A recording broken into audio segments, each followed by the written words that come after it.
bem forte. Aleluia. Vamos orar pelas crianças. Querido, levante suas mãos em direção às nossas crianças. Vamos abençoá-las em nome de Jesus. Pai Celestial, nós agradecemos por cada criança que o Senhor nos deu.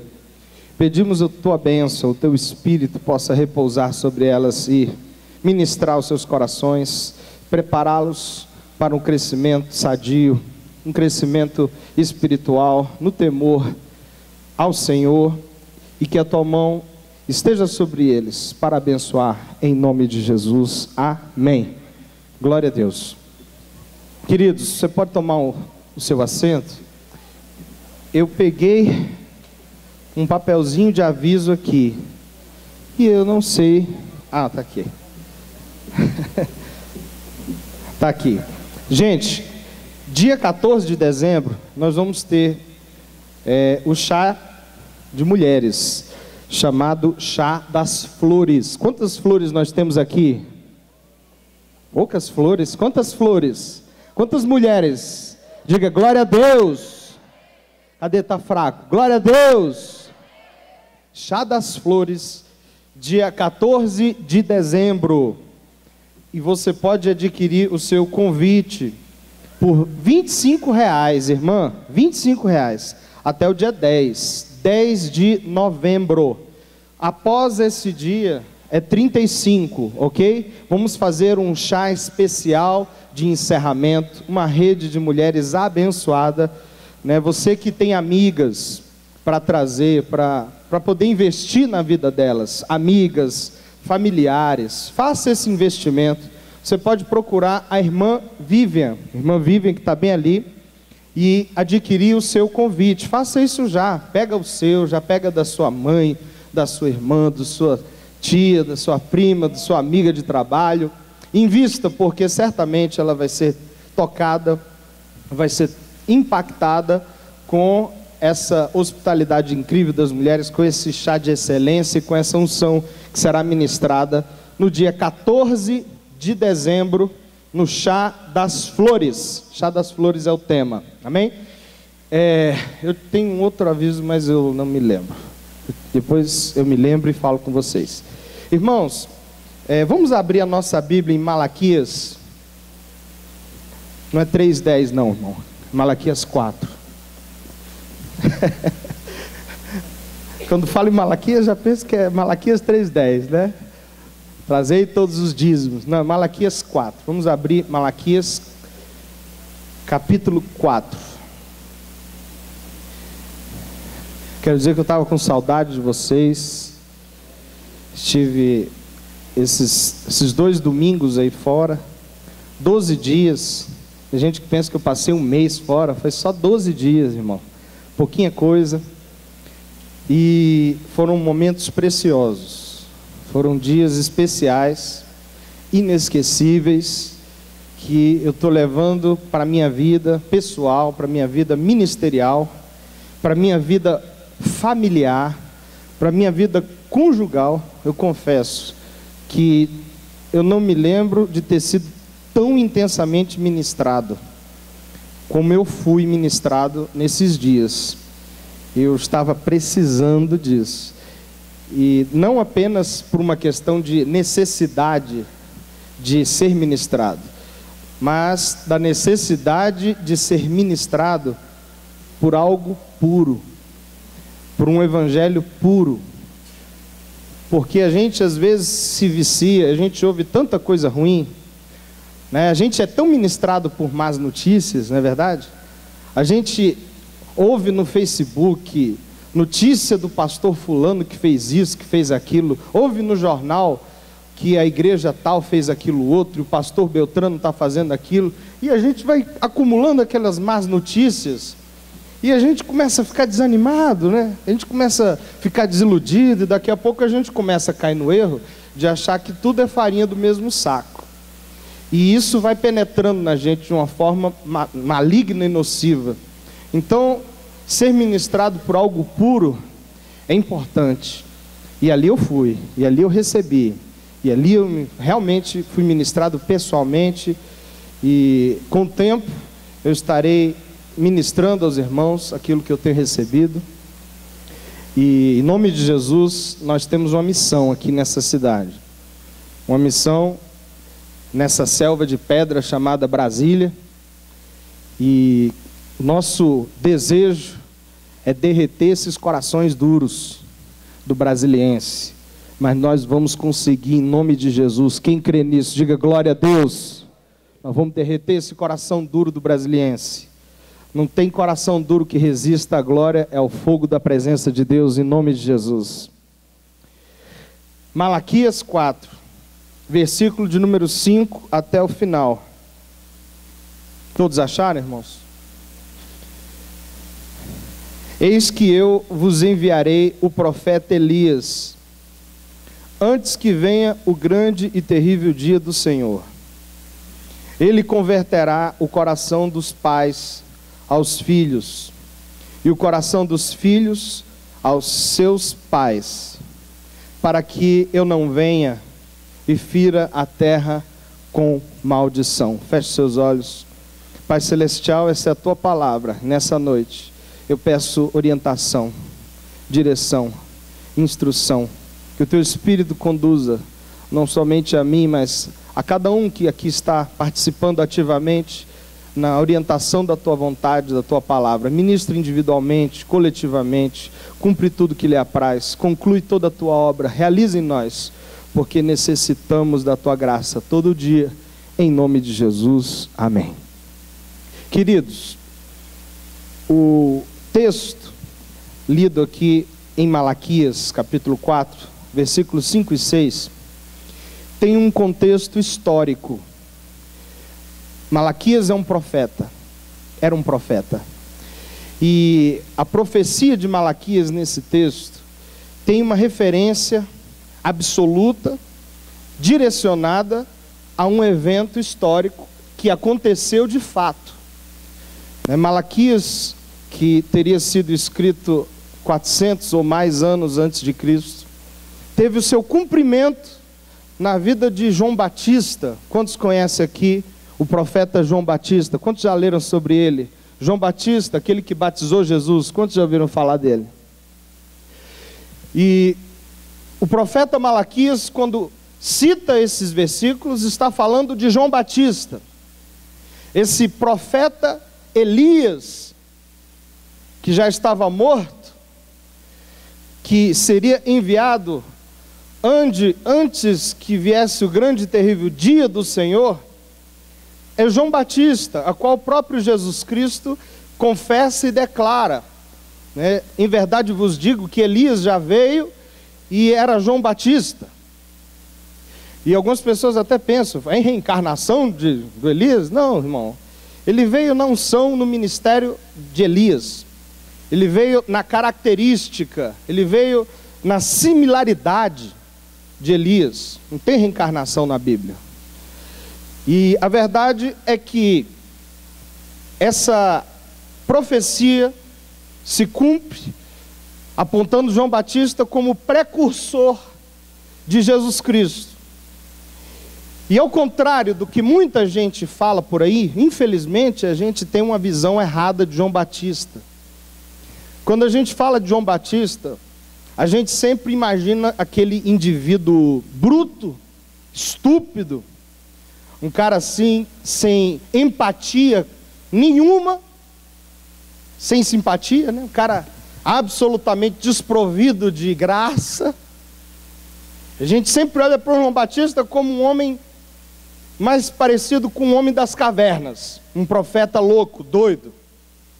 Porque em um pequeno trecho das Escrituras existe um momento onde João Batista dá uma orientação mais dura. Ele se torna mais duro em seu discurso por uma simples razão. O batismo de arrependimento não era uma ênfase religiosa, não era um símbolo religioso. A experiência do batismo era uma experiência que deveria ser recebida com quebrantamento, com choro, com arrependimento, com confissão de pecados. E o que acontece é que o povo estava vindo, estava acontecendo um avivamento em Israel. As pessoas estavam vindo quebrantadas, chorando, se arrependendo e se batizando no Jordão por João Batista. Esse caminho estava sendo preparado para o grande avivamento, para a vinda do Senhor. João Batista era um profeta de graça. João Batista era um profeta de cura. João Batista era um profeta que trazia conversão dos corações dos filhos aos pais e o coração dos pais aos filhos.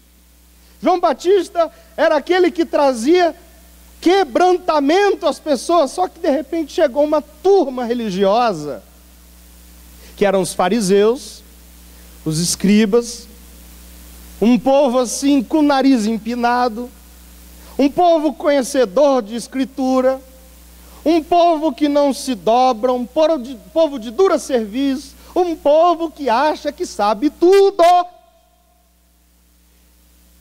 E chegou ali para João Batista dizendo: queremos também, vamos batizar também, todo mundo está batizando, esse negócio é de Deus, deve ser de Deus, para não ficar feio para a gente, vamos ter que ir, né, gente?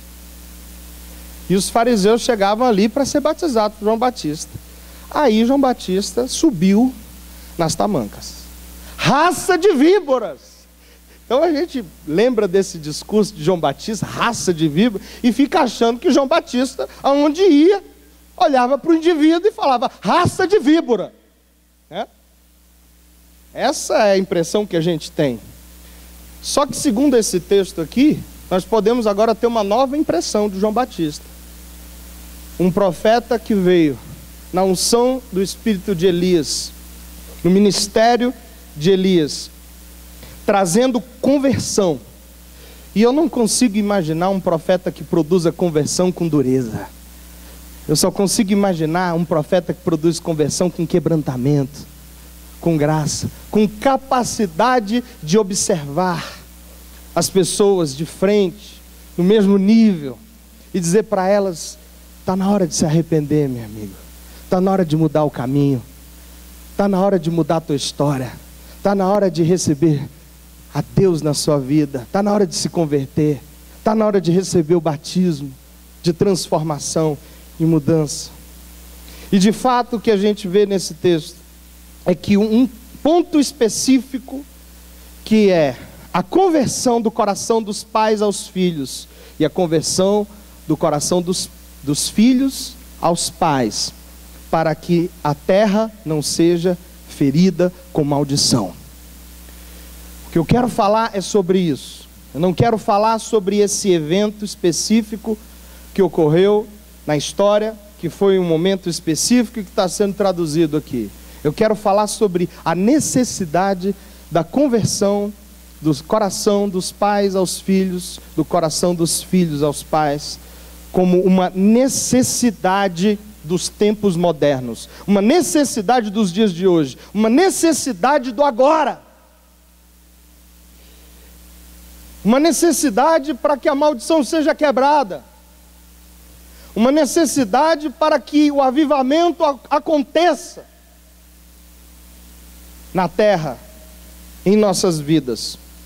João Batista não era aquele cara durão, ele era um cara quebrantado. Estou saindo em defesa de João Batista aqui agora. João Batista, ele era aquele cara que chegou ali no meio do rio e olhou para Jesus e falou assim: eu é que tenho que ser batizado por ti, e tu vem a mim? Isso é quebrantamento puro, isso é humilhação. Ele que era o líder, e Jesus chega e fala assim: não, agora eu não sou mais o líder, toma aqui, eu já passei o bastão, tu é maior do que eu. Isso é um cara quebrantado. Aí encontra outro mais quebrantado ainda, Jesus, né? Não importa que a gente cumpra toda a justiça, vamos, faz assim por enquanto. E é batizado nas águas. É um quebrantado falando com o outro mais quebrantado ainda, um mais humilhado do que o outro. E depois Jesus confessa e fala: João Batista, na verdade, nascido de homem, não tem ninguém que seja maior do que ele. E era esse que entrega o ministério para Jesus e fala: oh, Jesus, você é maior do que eu não sou digno nem de arrumar o seu sapato, tenho dignidade nenhuma para fazer isso. Isso aí que é o cara grande amarra o sapato do profeta. Mas não é isso que eu queria falar. Eu quero entrar nesse aspecto tão importante. E aqui eu vou dizer, não apenas na questão familiar, porque a gente entende que a família é um objeto de muita intervenção maligna. A gente vê como o diabo costuma trazer dor familiar, buscando quebrar os vínculos entre pais e filhos. O diabo tenta ferir a família e tenta ferir a sociedade, provocando rupturas familiares. Pais contra filhos, filhos contra pais. E nisso eu vou fazer um pequeno à parte aqui, muito importante, porque a grande realidade é que existe uma responsabilidade muito maior dos pais em relação aos filhos, do que necessariamente dos filhos em relação aos pais. E é por isso que o profeta Malaquias cita na seguinte ordem, que Deus converterá o coração primeiro dos pais aos filhos. Primeiro é de pai para filho, depois é dos filhos aos pais. Então a obra ela começa primeiro no coração do pai. A coisa começa no pai, não é no filho, é no pai, sempre no pai. E quando isso acontece, naturalmente o milagre vai acontecer. A unção vai trazer restauração, vai trazer mudanças expressivas, importantes. E essa iniciativa, senhores pais, senhoras mães, devem partir de vocês. Pai e mãe, vocês precisam estar quebrantados para os seus filhos. Ainda que eles errem, ainda que eles pequem, ainda que tire do sério. Coração de pai é coração de pai. É coração quebrantado. Que exorta, que disciplina, que orienta, mas que está sempre com o coração na mão, buscando o melhor, o bem dos seus filhos. E isso naturalmente vai provocar uma transformação no coração dos filhos, para que a terra não seja ferida com maldição. Eu quero trazer aqui uma estatística interessante. Fui um pastor muito conhecido na América, chamado David Wilkerson, que fez esse apanhado com um show de rock and roll pesado. Sabe aquele rock and roll pesado? Quem já foi num negócio desse ou já viu essa turma, você já deve ter percebido que essa rapaziada gosta de escandalizar, não é verdade? Eles colocam piercing na cara inteira. Eles colocam seus cabelos coloridos, né? Hoje em dia eles estão colocando uns botões na testa, na cabeça, e desfiguram seus rostos. Fazem tatuagens esquisitíssimas, cada uma mais louca que a outra. Deixam os seus olhos escurecidos, negros. Agora eu fiquei sabendo de uma tatuagem no olho, que você deixa a parte branca, vermelha, preta. Isso escandaliza. A gente olha e vê o demônio e fala: meu Deus do céu. E essa turma é assim, é desse jeito. Arrogante, extravasa tudo, põe para quebrar. Quanto mais escândalo provocar, melhor. E esse pastor, ele chegou para fazer uma oração ali. Cara bom esse, hein? E antes disso ele perguntou: quantos aqui, aquela galera toda esperando o rock and roll, o metal pesado, quantos aqui odeiam os seus pais? 90% daquela galera levantou as mãos. 90% levantou as mãos. Odeiam os seus pais. E o que a gente discerne com tudo isso é que a revolta dessa juventude não tem outra resposta, é carência. é falta de amor. Esse jeito extravagante de se vestir, de agir, de reagir, de agredir, nada mais é do que um grito de socorro. Eles estão dizendo: me ama, me ama, por favor me amem, eu preciso de amor, eu preciso ser amado, eu preciso ser visto, então me veja. E aí a carência se transforma em revolta, a revolta se transforma em agressão. Mas se você for cavar lá no fundo, o que se quer é só amor e mais nada, mais nada. Só que a linguagem muda, a concepção muda, a forma de pedir isso modifica. A rebeldia nada mais é do que carência, falta de amor. Isso nasce às vezes em berço. E é por essa razão que Satanás investe tanto, aonde? Em primeiro lugar, divórcio, né? Adultério, as traições, o divórcio, a personalidade masculina se torna uma personalidade que deveria trazer equilíbrio ao lar, se transforma numa personalidade marginal. O homem deixa de ter aquele papel de o exemplo e o modelo e se transforma no cara que não tem moral.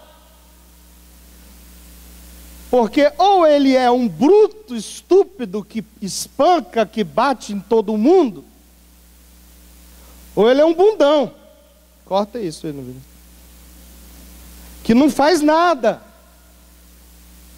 que para provar sua masculinidade tem 4 mulheres, que quer ser o garanhão, mas que não tem moral para ensinar um filho,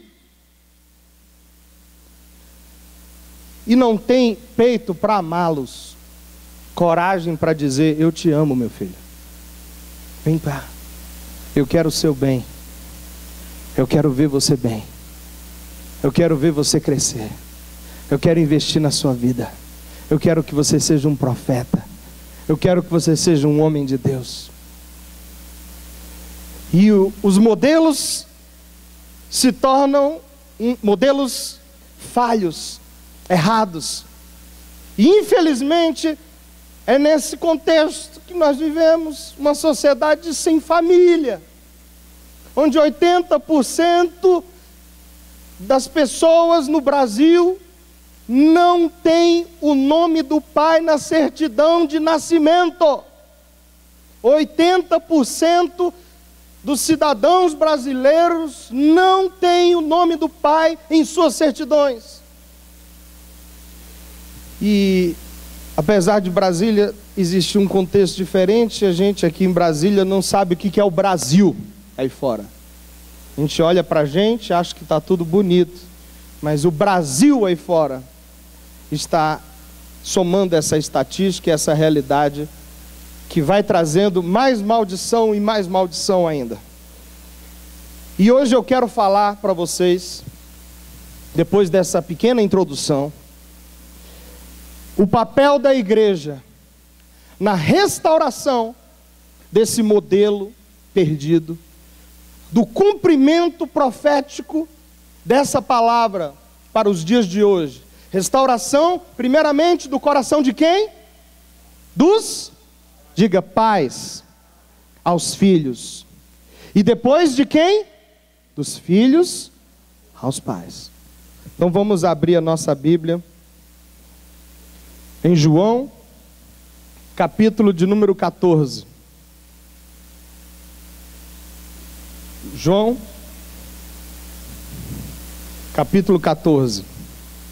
Passa algumas páginas e cai aí em João 14, versículo de número 16. Nós vamos ver o versículo 16, 17, 18.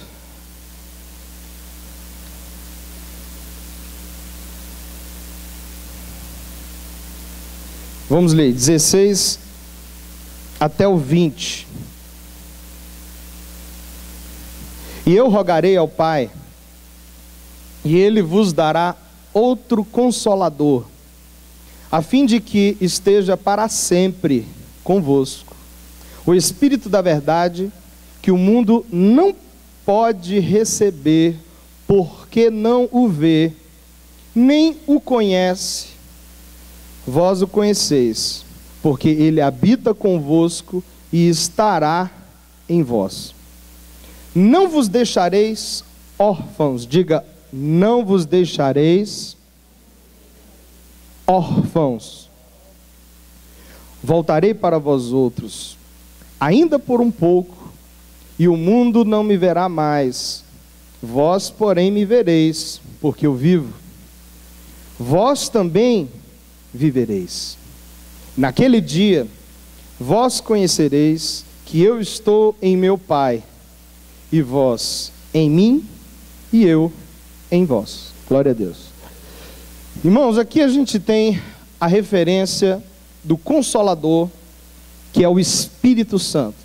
O Consolador é o Espírito Santo que foi enviado à igreja, produzindo aquilo que a gente chama de o batismo com o Espírito. Lá no Pentecostes, estavam todos reunidos num só lugar, e línguas de fogo foram repartidas, e enfim, o Espírito foi derramado, e habita em todo aquele que crê em Jesus. E as palavras de Cristo nesse texto fazem menção de uma coisa muito importante, no versículo 18: não vos deixareis órfãos, diga, não vos deixareis órfãos. Orfandade é o grande problema da sociedade mundial. O que de fato existe hoje como um problema é o espírito de orfandade. As pessoas estão órfãs. E o mais incrível de tudo isso é que essa orfandade tem produzido um sintoma que hoje a gente critica, mas não entende de onde ele nasce, de onde ele surge. Nós falamos sobre o egoísmo humano. Nós falamos que a nossa sociedade é egoísta. Nós falamos que a nossa sociedade não ama, não se importa. Nós falamos, o povo está cada dia mais frio, o amor está esfriando, ninguém se importa mais. As pessoas querem viver sua vida. Até na fé evangélica, elas vão para a igreja pedir a bênção para ela. E o vizinho está morrendo e ele vai pedir a bênção para ele. Enquanto o vizinho morre, ele diz: Senhor, tem misericórdia de mim, que eu também não morra como esse infeliz. E esse quadro de insensibilidade, esse cenário absurdo, que a gente passa, olha para o acidente e não se comove. Pessoas morrem todo dia ao nosso lado, pessoas são ceifadas. A gente fica procurando o cadáver. E não existe mais, a coisa está esfriando, a coisa está ficando difícil. E isso tudo, irmãos, é um sintoma de uma raiz, de uma origem, de um fator que eu chamo aqui de espírito de orfandade. Órfãos. O mundo está órfão, a sociedade está órfã. E Jesus foi muito claro em dizer que o mundo não pôde receber esse Consolador, e que o Espírito de Deus veio para me adotar como filho. Quando você entrega seu caminho a Jesus, a primeira coisa que a gente lembra é que agora a gente é filho de Deus, e que a gente tem um Pai, filho de Deus, e que a gente recebe o Espírito de adoção, que nos leva a chamar Deus de Pai, Paizinho, Abba Pai. E esse Espírito do Pai, Espírito de Cristo. Aqui nesse texto ele diz, olha, naquele dia vocês me conhecerão, porque eu estou no Pai, e vós estão em mim, e eu em vós. Isso significa que Deus começa a habitar dentro de nós, nós começamos a habitar nele, ele em nós, nós nele. E aquilo tudo tem que misturar em nós.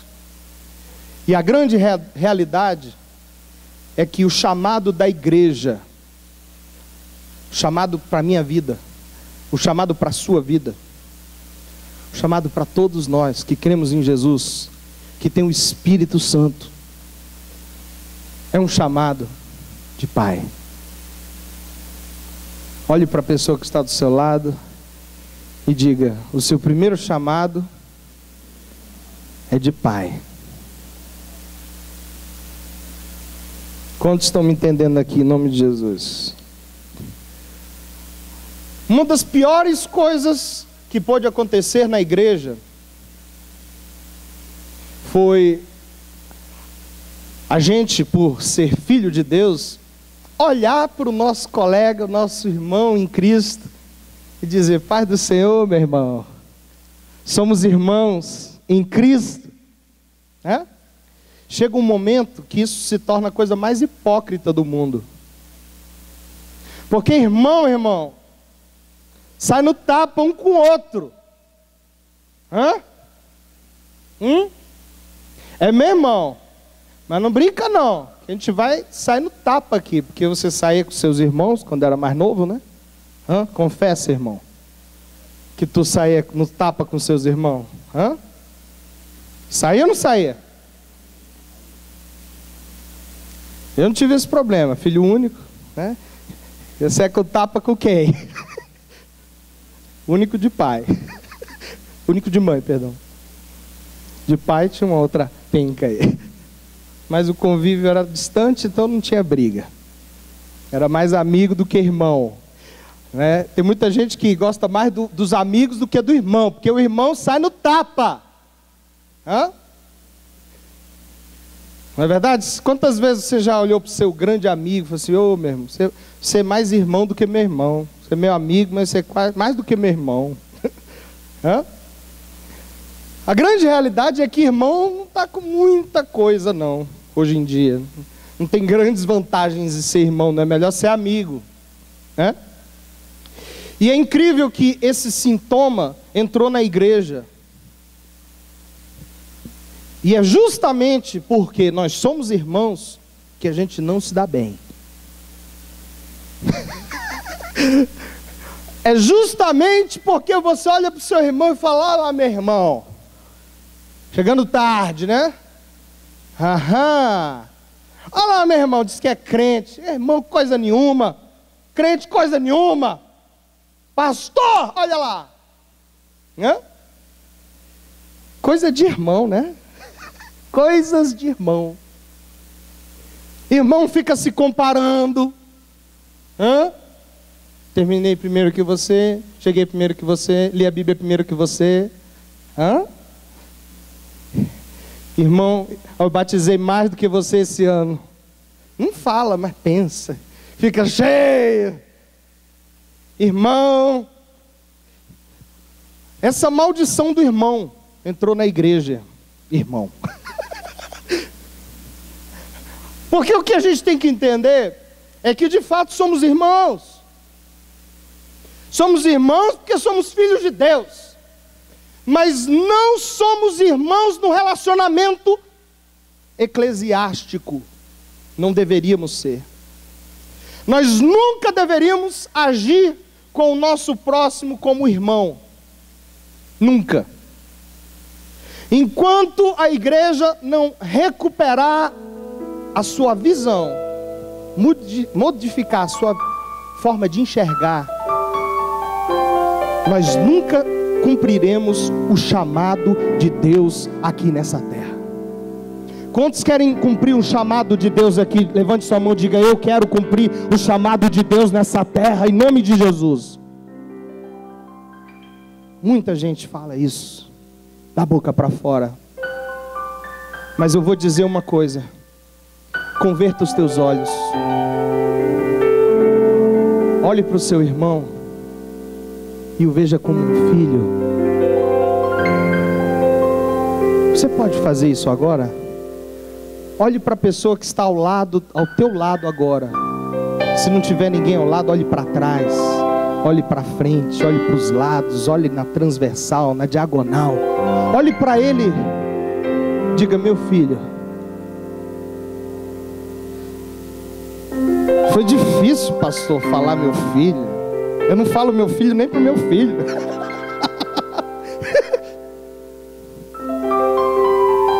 Marcos Eduardo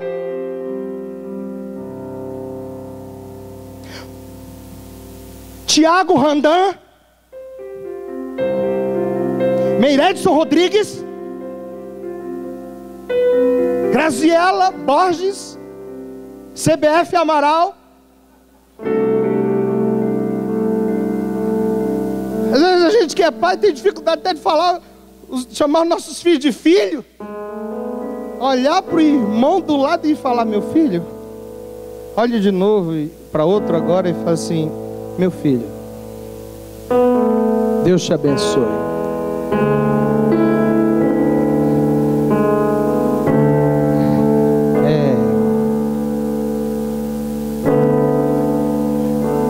Não tem esse negócio de irmão não, irmão. Irmão é porque a gente é filho de Deus. Mas o seu olhar para o seu irmão tem que ser o olhar de Deus, um olhar de um pai. A gente quer um avivamento, a gente quer trazer o fogo de Deus aqui para Brasília. Nós queremos ser igreja, só não queremos chamar o nosso irmão de filho. E o que dizer dos órfãos que não têm o Espírito de Deus, que são órfãos? Os que estão lá fora são órfãos e precisam de um pai. Eles precisam de um pai, e esse pai é você. E às vezes a gente vai pregar Jesus. Você tem que aceitar Jesus, e Ele vai ser o seu pai. Ele vai dizer: é mesmo? Olha, é muito bom estar na presença de Deus. Você vai receber uma família, um pai, e nós vamos ser os seus irmãos. Não é assim que a gente prega? Irmão. Oi, irmão. Irmão. Paz do Senhor, irmão.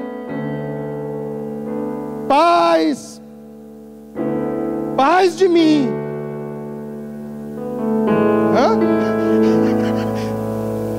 Paz tais de mim.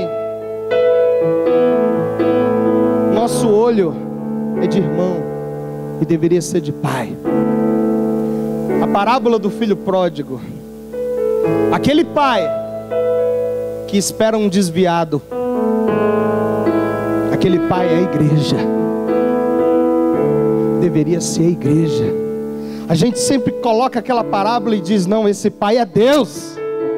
Esse pai deveria ser eu, deveria ser você.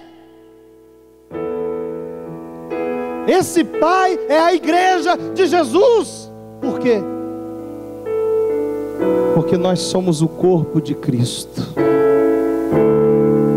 Jesus é só o cabeça. E o Espírito do Pai está em você. E se o Espírito do Pai está em mim, e se o Espírito do Pai está em você, a forma de agir não é de um irmão, é de um pai. Você veio aqui, meu irmão, para fazer a vontade de quem? Do Pai. Jesus manifestava a vontade de quem? Do Pai. Ele realizava as obras do Pai. Quais são as obras de um pai? As obras da igreja são e sempre serão as obras de um pai. De modo que eu e você não cumpriremos chamado algum, se não agirmos como pai. E parar com essa história de: não, esse aqui não é meu discípulo, não. Que se dane. Tem pai que cuide. Não, meu irmão, você não entendeu o Espírito de Deus. O Espírito de Deus é que todos nós somos pais.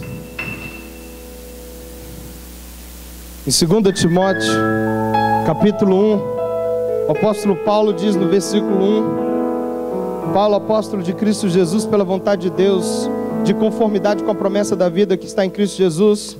Versículo 2: ao amado filho Timóteo, graça e misericórdia e paz da parte de Deus Pai e de Cristo Jesus, nosso Senhor. 1 Timóteo, capítulo 1, versículo 1 e 2. Paulo, apóstolo de Cristo Jesus, pelo mandato de Deus, nosso Salvador, e de Cristo Jesus, nossa esperança, a Timóteo, verdadeiro filho, na fé, graça, misericórdia e paz da parte de Deus Pai e Cristo Jesus. A relação ministerial existente é uma relação de pai e filho, de modo que essa é a única forma da igreja ser. Essa é a única maneira da igreja servir a Deus. É a única maneira. Vamos encontrar desafios, dificuldades. Tem muitos filhos que não querem pai, já acostumaram a sua vida órfã. Mas a grande realidade é que a iniciativa nasce do pai para resgate do filho. Queremos ensinar o amor para essa sociedade, mas só um pai pode ensinar o amor para uma sociedade. Queremos que Brasília seja menos egoísta, menos secular, que os crentes sejam menos individualistas. Nós temos que assumir o papel de pai agora, imediatamente, nesse momento, nesse instante. Não existe relação diferenciada. A relação é de pai. Feche seus olhos, curva a sua cabeça. Eu quero que você reflita nessa mensagem. Eu quero que você medite nisso. E que você seja sincero e honesto acerca da mensagem que foi aqui dita. Você deve pensar que Deus está esperando